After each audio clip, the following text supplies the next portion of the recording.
शुभं करोति कल्याणं आरोग्यं धनसम्पदा शत्रुबुद्धिविनाशाय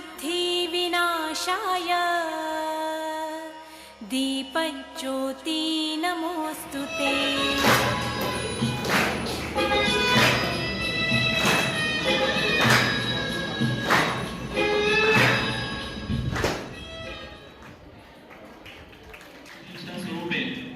બે શબ્દ મારે કહેવા છે, થોડા વાક્યની અંદર હું કહીશ. તો પહેલા બેન સારા શિક્ષક બનજો. કોઈ કામ કરીએ એ કુદરતને સાથે રાખીને કામ કરો, ક્યારે પણ આપણાથી ખોટું નહીં થાય. તો ભગવાને એક સિમ કાર્ડ આપેલો છે આપણને. મોબાઈલને સિમ કાર્ડ કયું કામ કરે છે? આપણે હાઈ કરીએ ને તો આપણા અમેરિકાની અંદર કેટલા હજારો લાખો કિલોમીટર છે, એની અંદર તરત જ મેસેજ પહોંચી જાય. આપણે એ કામ કરીએ, જે કામ કરીએ, સારું ખરાબ જે કામ કરીએ, ભગવાન સુધી નહીં પહોંચે. સારું કામ કરીશું એ પણ તરત ભગવાન સુધી પહોંચશે, ખોટું કરીશું એ પણ ભગવાન સુધી પહોંચશે. સારું કામ કરીએ ને તો એનું વળતર છે 1 રૂપિયા આપણે 10 રૂપિયા આપણે બીજાના માટે કામ કર્યું છે એ તમને ભગવાન લાખો રૂપિયા તમને આપશે. તો બેનને આપણે એક વાત કહેવાની કે હંમેશા જે કંઈ કામ કરીએ આપણે કુદરત મને કોઈ જોઈ નથી રહ્યું પણ ભગવાન જોઈ રહ્યા છે, સતત આપણી સાથે છે. અને મારો પરિચય તો સરે આપી દીધો છે, બરાબર. મારા વિશે થોડું ઘણું કીધું છે અને તમારા સાથે હવે રહેવાનું છે મારે, તો સંપર્ક પણ થશે તમારા સાથે અને કંઈક જે પણ તમારે કંઈ જાણવું હશે એ પણ તમને મતલબ ઘણું બધું નોલેજ પણ મારા પાસેથી મળશે, મને પણ તમારા પાસેથી ઘણું શીખવા મળશે. તો આ સારા પરિવાર તરફથી મને જે આવકાર આટલો સારો મળ્યો છે એના માટે સરનો અને આખા સ્ટાફનો ખૂબ ખૂબ આભાર. આપણા ગુરુજનો જે બેઠા છે વિદ્યાર્થીઓ તરફથી આપણે સન્માન કરીશું. गुरुर्ब्रह्मा गुरुर्विष्णु गुरुर्देवो महेश्वरा गुरुर्साक्षात् परब्रह्मा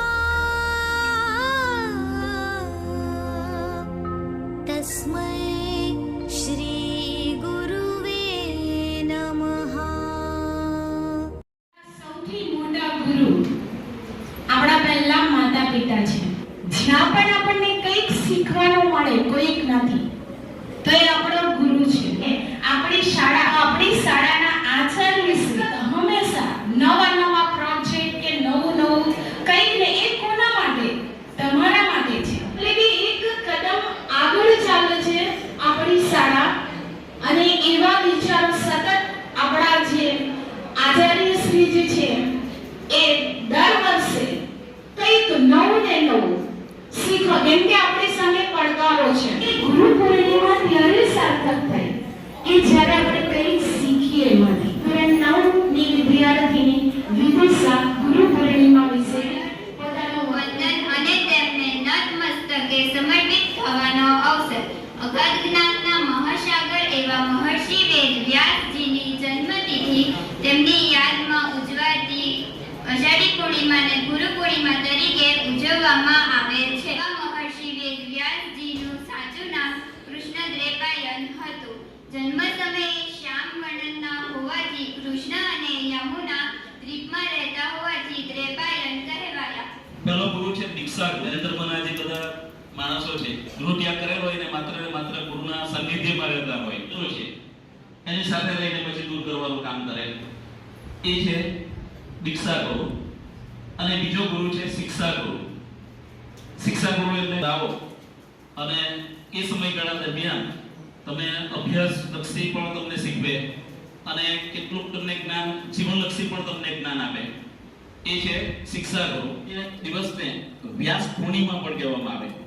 વ્યાસજીને આદિ ગુરુ માનવામાં આવે છે. કદાચ ગુરુ ન હોત તો વિશ્વ કેવું હોત? તોમાં ગુરુ ન હોત તો શું પરિસ્થિતિ હોત? કોઈને જ્ઞાન ના આપી શકી હોત અને આપણે ખૂબ અજ્ઞાનતાની અંદર જીવતા હોત. અનેક મુશ્કેલીઓનો આપણે સામનો કરવો પડતો. માં એ સૌથી મોટા ગુરુ છે.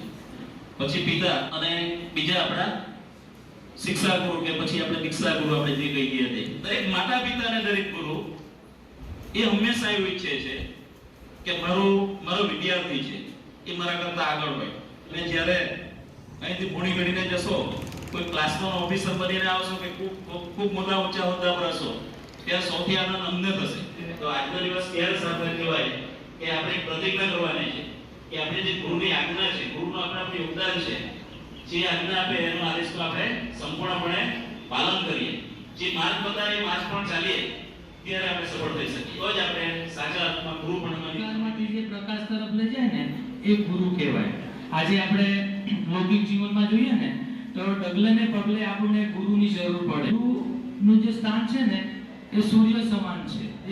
જે રીતે તમે દર વર્ષે શાળાને ગૌરવ અપાવો છો એવું જ ગૌરવ અપાવશો એવી આ ગુરુ પૂર્ણિમાને શુભ દિવસને ભગવાનના ચરણોમાં પ્રાર્થના. આજના આ શુભ પ્રસંગે દરેક વિદ્યાર્થી અહીં આશીર્વચન લઈને પોતાના ક્લાસમાં જાય.